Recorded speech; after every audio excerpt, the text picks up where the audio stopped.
ESG investing is about being comfortable with what you're investing in. There's a lot of upside to the approach, but also some downsides. And as you can probably imagine, most people pretty much talk about one side or the other pretty much exclusively. It's either the best thing ever or it's going to destroy the country.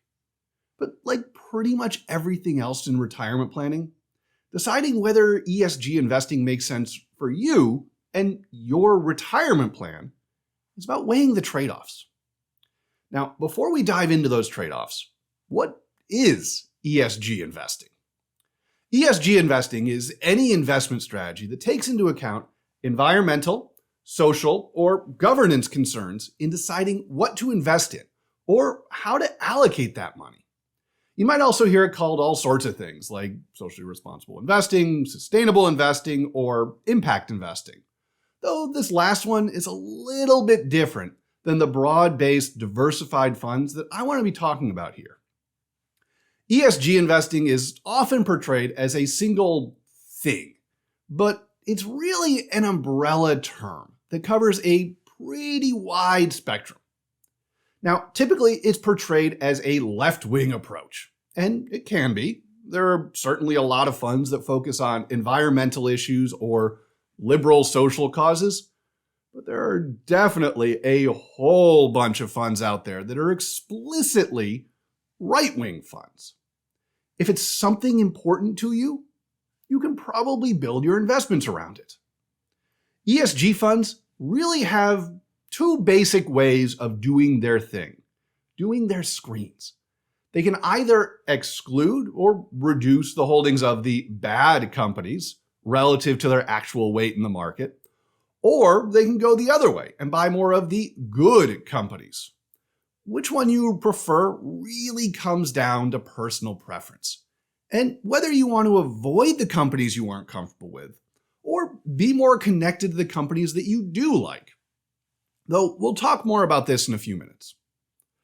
One thing to call out with the exclusionary approaches, reducing the bad companies, is just to make sure that you understand how much of the market you're actually excluding. Everyone's favorite example here is Exxon. Now, it's not the largest company in the world anymore, but it's still really big, along with a lot of other oil and energy companies. So excluding it and the rest of the big polluters would mean that your portfolio looks pretty different from the market. Now, this might be good, presumably, if you're investing in a fund that excludes Exxon and all the other big polluters, you don't want to be investing in those companies. But you do need to be aware of what it is you're doing and what the consequences of that might be. Because one of the central tenets of how we approach investing is that you should always start from the market. The market is always the most efficient investment portfolio possible.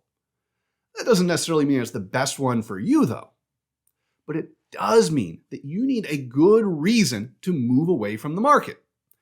And using ESG portfolios is definitely moving away from the market. That's pretty much the point. You want to get away from the companies that you don't like, or get towards the companies that you do like.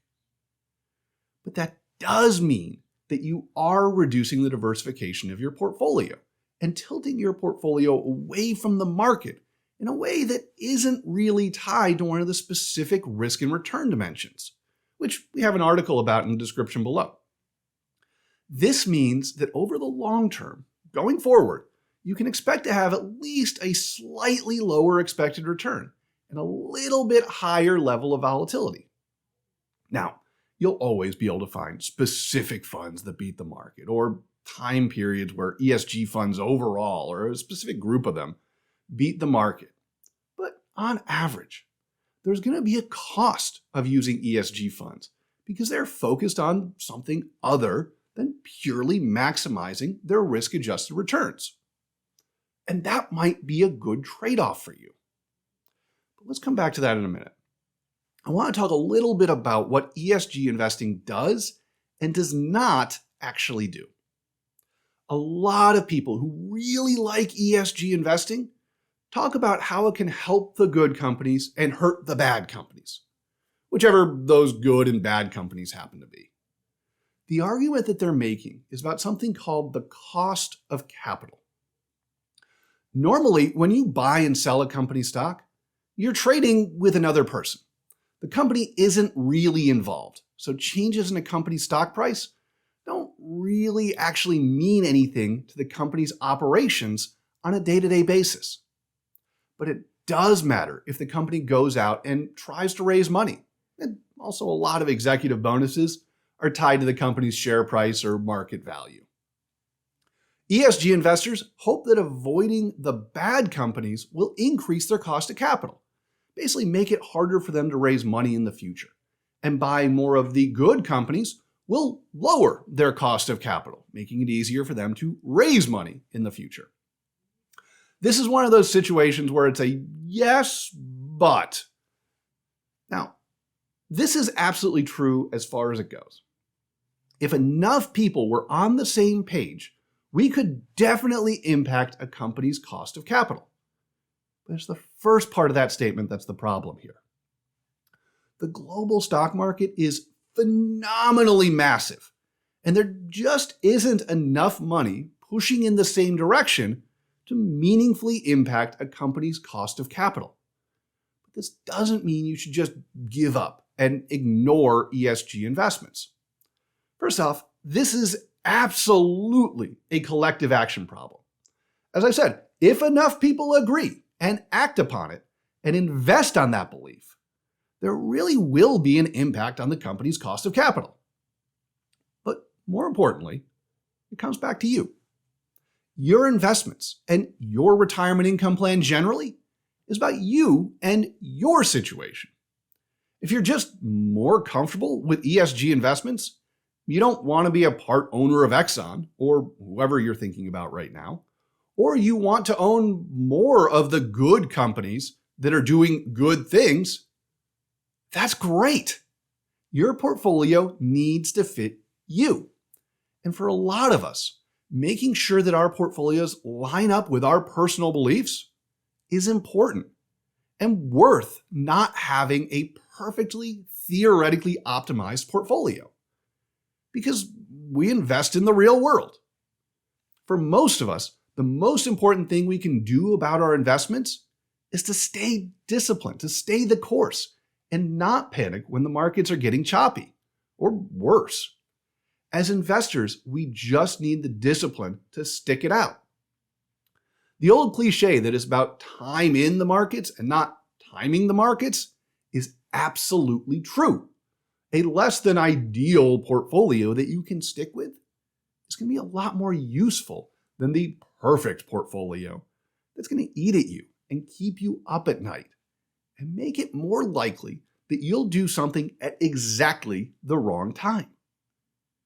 You want that portfolio that you can stick with and stay disciplined through whatever the market throws our way. And if that's a portfolio built around ESG investing, that's great. And if you want to find out more about why that is and what else you can be doing with your investment portfolio to help you reach the retirement that you want, you should take a look at our free ebook, The 9 Principles of Intelligent Investors. You can download it for free by going to retirementresearcher.com/principles. It's here on the screen.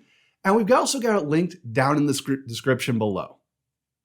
This will help you take this framework for how the markets work and understand what to do with that in a practical sense and what that means for your investment portfolio. Now, if this was helpful, be sure to like this video and subscribe to our channel so you can see what we're up to. If you have any questions on this or any other questions that you'd like me to address, just drop them in the comments below.